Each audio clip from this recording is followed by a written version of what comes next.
How to create a Chase Bank checking account. Hey guys, welcome back to the channel. If you want to create a Chase Bank's checking account, first and foremost visit thechase.com.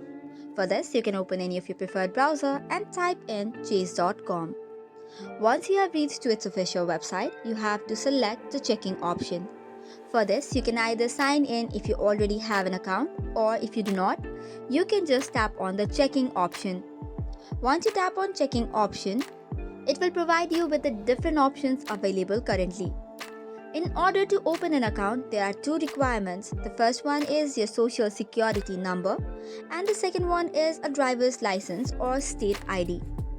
Now, choose the one that best fits you and tap on Open Now in the account.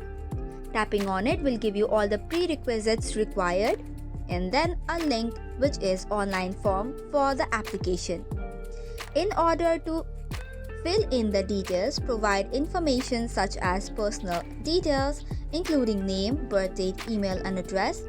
After that, it requires you to provide your financial information and also an option to create your username and password to finalize the setup.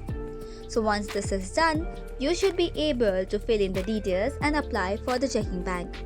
Once verified from the Chase Bank itself, your application will be forwarded and your process should be completed. So this is all for today's video. For more such contents, do not forget to hit the like and subscribe button. Thank you and keep watching.